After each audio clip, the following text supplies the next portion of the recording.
Hello, I'm Brian Tracy.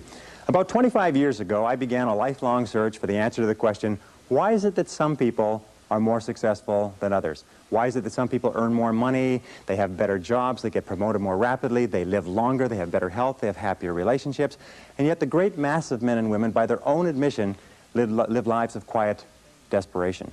Well, I studied this over and over again. I traveled in over 80 countries on 7 continents. I have learned and spoken 3, 4 different languages. I have spent over 30,000 hours studying, and I've come to a very simple conclusion, that successful people are those who do things differently from unsuccessful people. I've also come to another conclusion, is that you or anybody can be far more successful at life or at anything that you want if you will simply learn how and practice it over and over again until it becomes a habit. Now, no matter what field you're in, no matter what field of endeavor, no matter what work, no matter what activity, there is one thing that all successful people have in common, is that they are good time managers. And the reason they are good time managers is because they recognize that time management is life management, it is personal management. I have never seen an example in the hundreds, thousands of biographies and autobiographies I've studied of successful men and women where the individual has not been well organized and efficient and valued and used their times well. Successful people, winners, use their time well, losers do not. And in the next 60 minutes, 55 minutes, I am going to give you 21 of the very finest time management ideas ever developed. If you use these ideas systematically, you can increase your personal productivity by 2 or 3 hours a day. You can increase your income. You can increase your rate of promotion. You can increase your life satisfaction. You can even increase the length of time you live. The question is, how badly do you want to learn how to manage your time well? How much effort are you willing to put into it? Because the key to time management is self-discipline. Probably the best way to put it is this, is time management is self-discipline in action, and self-discipline is the key to success. So let's get started right now with these 21 key ideas. The first idea, the most important of all, the core of time management, the axle around which the wheel of life turns, is goals. What are your goals?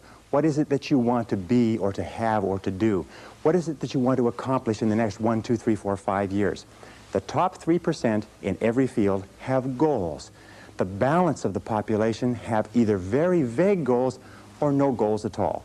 So the question you have to ask yourself is, who am I? Where am I going? What do I want to accomplish? And there are 3 major areas of goals that you have to think about. The first is your personal and your family goals. These are the reasons why you're alive. What do you want to accomplish for yourself and for your family? Write them down. Define them clearly. The second set of goals that you have to ask is your business, your career, your financial, your material goals. What is it that you want to accomplish in the external world? Where do you want to make your contribution? The third type of goals you have to ask about are your self-development goals.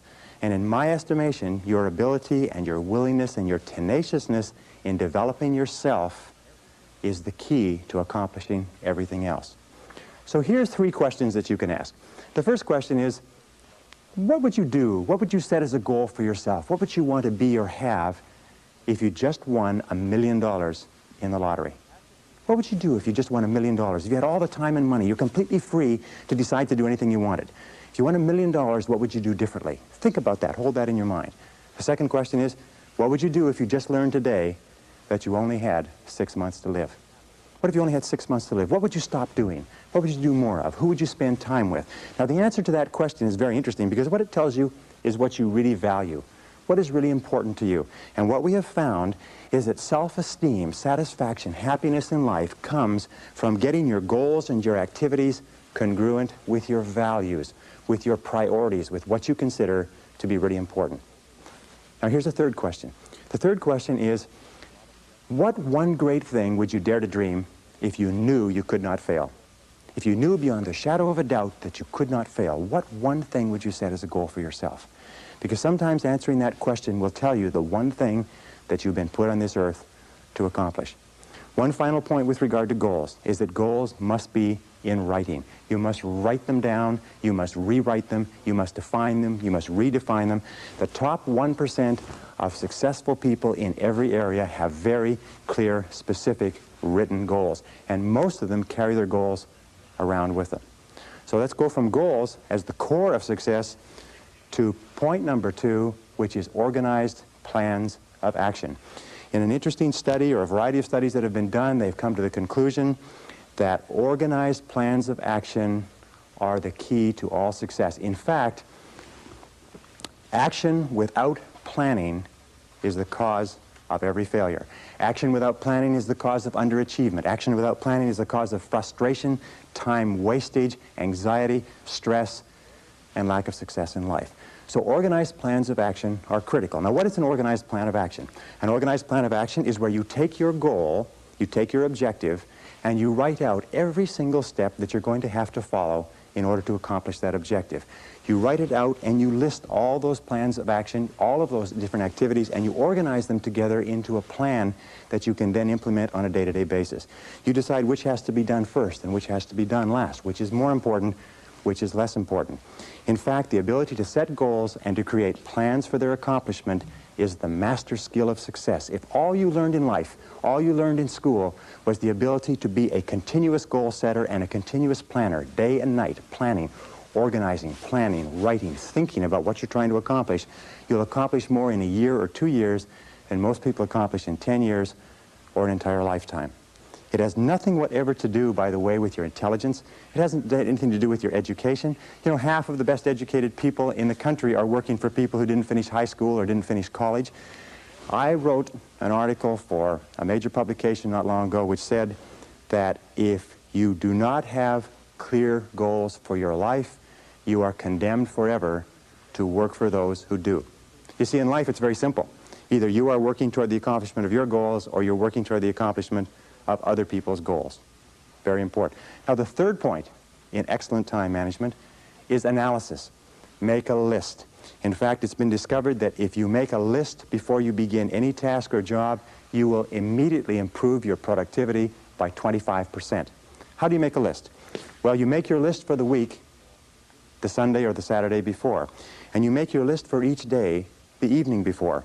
And you always work from a list. Now, why do you make it the evening before? The primary reason is if you make a list the evening before, the subconscious goes to work on your list while you're asleep.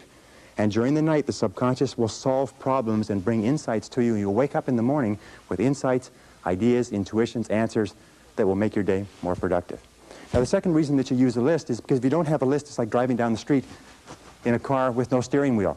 You just drift, and every bump, every interruption, everything that happens sets you off in a different direction. A list gives you a track to run on for the entire day. Another reason that you use a list is because with a list, you can analyze where you are. You can tell what is more important and what is less important. You can tell what is irrelevant, what can be delegated, what can be delayed, what can be put off. The most important reason for using a list, though, however, is this, is that when you use a list and you work down the list and you check things off, each time you check something off on a list, it gives you a feeling of accomplishment. It's been well said that happiness is the progressive realization of a worthy ideal. That happiness is the step-by-step accomplishment of the tasks necessary to accomplish a worthy ideal. And a successful life is based on a series of successful days, and a series of successful days is based on working on a list one step at a time. Okay, now the fourth principle for effective time management is to set priorities. It's interesting, there are many people who have goals, vague or clear. There are many people who do make plans, but the biggest single problem in human life is setting priorities, determining what is relevant and what is irrelevant. And in setting priorities, an Italian economist named Vilfredo Pareto in 1895 came up with a principle which is called the Pareto principle. We call it the 80-20 rule. It says that 80% of the value of what you do will be contained in 20% of the things that you do. What does this mean? It means that if you make a list of 10 things that you have to do today, you will find that 2 of those things are worth all of the others put together. Now, the difference between highly effective people, as Vilfredo Pareto said, was that highly effective people work on the vital few versus the trivial many. The difference between the two is that ineffective people work on the trivial many. They work on things that are fun. They work on things that are easy. They work on little tasks, fun tasks, irrelevant tasks, but they keep putting off and delaying working on their major tasks. So the key to success is always be asking this question: what is the most valuable use of my time right now? What is the most valuable use of your time right now? I'm convinced that if all you did was organize your life and only work on the most valuable use of your time, That alone would be enough to make you an effective, efficient person. That alone would be enough to increase your productivity, your performance, your profitability, your rewards by 10, 20, 30, 40, even 50%. So always before you begin, ask yourself, is this the most important thing I could be doing? Is this my top priority task? Does this give me the highest payoff? Is this the most valuable use of my time? Now here is one simple test with regard to value. Ask yourself, in approaching any task, is what impact will the accomplishment of this task have on my future? The futurity of decisions is the key to measuring the value. Most people spend as much as 80% of their time dealing with the problems and difficulties of the past, and only 20% dealing with the opportunities of the future. But successful people are always saying, what impact will this have on the future? Important tasks will always have an impact on the future. Unimportant tasks will only have an impact on the present and maybe even the past. So I say, what is the most valuable use of my time right now, and what impact will this have on tomorrow, the next day, and the future? It's one of the key ways to keep on track with regard to priorities. The fifth key idea in time management, which I am a fanatic on, is concentration. Concentration, concentration. Many people come to me in my seminars and they say, well, I never learned how to concentrate. I can't concentrate. How do I learn to concentrate? Learning how to concentrate is absolutely essential to success. As a matter of fact, it is impossible for you to accomplish anything worthwhile in life without the ability to concentrate single-mindedly on one thing at a time and stay with it until it's complete. In fact, time and motion studies have shown that if you start a task and you put it down and you come back to it and pick it up and start it and put it down and come back to it and pick it up, that it will take you as much as 500% of the necessary time to do a task than if you picked it up and carried it through. Alec McKenzie, great time management expert. Alec McKenzie calls this single handling. Once you have made a list of what you have to do, organized your goals, determined the highest and most valuable priority, then pick the most important thing and begin working on it and stay with it until it's finished. Now people say, well, if I stay with this task until it's finished, I won't get anything else done. That doesn't matter. If it's the most valuable thing that you have to do, it's the most important thing that you could be working on. Now it's a wonderful thing. When you concentrate and work intensely on an important task, it gives you a feeling of energy and enthusiasm. When you complete an important task, your self-esteem goes up. You feel like a winner. You feel great about yourself. But if you work away on low priority tasks, even if you complete them and do them well, you don't get any bang for the buck. You don't get any excitement or thrill from doing something that's not important. As a matter of fact, most stress, anxiety, frustration in the world of work today comes from working very hard on irrelevant tasks. Benjamin Trigo said, if it's not worth doing, it's not worth doing right. And I think it was Drucker who said, the very worst thing in the world is to do very well what need not be done at all. So concentrate single-mindedly on one task at a time. Do first things first, and do things one at a time. Now here's a very simple system that you can use for the first 5 points that we've talked about: goals, plans, priorities, analysis, concentration. It is the ABCDE method. A is the things that you must do, top priority. B is the things that you should do, second priority. C is the things it would be nice to do if you've got all your A's and B's done. D stands for delegate, E stands for eliminate. So when you make a list, the first thing you do is you ABC all your list. A, what you must do, B, what you should do, C, what would be nice to do, and then delegate and eliminate the others. With goals, what you do is this: you make a list of all the things you'd like to accomplish in the next 1 to 5 years. And then you go down the list and write ABC. What you'd love to do, what you'd like to do, what's not that important. Then you take your A goals and you make A1, A2, A3. In other words, your most important, second most important, third most important. Then you take those A goals, you transfer them to another sheet, and you make a list of all the things you're going to have to do to accomplish your goals. Then you ABC the list. And you say, what are the things I have to do? What are the things I should do? What are the things that would be nice to do to accomplish my goals? And then you put those into the goal list, and then you structure and schedule what you're going to do and implement. This is called the 6-step method. Choose your goals, set priorities. Choose your activities, set priorities, schedule, and implement. If you just do that on a day-to-day basis, that alone can make you a great, great success in life. The 6th key to time management is deadlines. Deadlines and rewards. Now, psychologists have discovered that 85% of the reason that you or I do anything is because of what we expect to happen as a result. We call this consequences or logical consequences. 15% is because of what we've been told, but 85% is the consequences that we expect. So therefore, what you do is when you have an important task, the way that you motivate yourself to do the task is you structure a specific reward that you're going to get when it's finished. Let me give you an example. Sometimes people are very uneasy about making telephone calls, especially salespeople, so they put it off and they procrastinate. What we encourage them to do is give themselves a reward every time they make a phone call. Put a cup of coffee next to the phone. Every time you make a phone call, give yourself a sip of coffee. Take a cookie and break it up. Give yourself a piece of cookie. In other words, train yourself the way you train a dog to have a positive consequence for everything that you do. So set deadlines. How do you set deadlines? First of all, when you set the goal, when you specify the task, set the deadline when it's going to be accomplished. Always set the deadline with lots of room to spare, and always try to finish before the deadline. Tell other people that you're going to finish by this deadline. Promise others that you'll have your work done. It's a powerful way to act as what is called a forcing system. A forcing system is something that motivates you to stay at it. Because if you don't set a deadline and give yourself a forcing system, you fall into the trap of what is called Parkinson's law. Now, Parkinson's law says that work expands to fill the time allotted for it. That if you have 2 hours of work to do and 8 hours of time, you will stretch that work over 8 hours.